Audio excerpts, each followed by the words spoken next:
Hey hi very good evening friends clients and viewers. আমি স্মিতা। আমি চলে এসেছি আজকে একটা টিপসটা কে নিয়ে না, ওয়াল ক্লক, মানে আমরা বাড়িতে যে ওয়াল ক্লকস লাগাই সেটাকে নিয়ে। ফার্স্ট অফ অল আগেই আমার একটা ভিডিওতে আপডেট করা ছিল যে ওয়াল ক্লক অলওয়েজ ইস্ট ওয়ালে ইনস্টল করবে, সেটা বাড়ির জন্য ভালো এবং তোমার টাইমকে থামিয়ে রাখবে না, সেটাকে অনবরত চলতে থাকাবে। এটা হচ্ছে ফার্স্ট টিপস।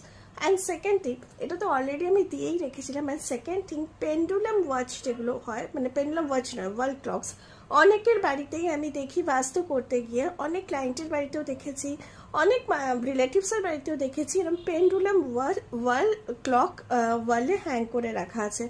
এটা কিন্তু আনস্টেবিলিটির সাইন। বাড়িতে স্টেবিলিটি কম থাকবে, সেটা ফিনান্সিয়ালি হোক, ফিজিক্যালি হোক, মেন্টালি হোক। তাই জন্য যাদের বাড়িতে পেন্ডুলাম ওয়াল ক্লক আছে, যদি তারা চাও তাহলে সেটা চেঞ্জ করতে পারো। এটাকে চেঞ্জ করে তুমি তোমার বাড়ির স্টেবিলিটি কিছুটা হলেও ফিরিয়ে আনতে পারো। এই ছিল আমার ছোট টিপস। আমি আসছি নেক্সট ভিডিও নিয়ে। Till then bye by.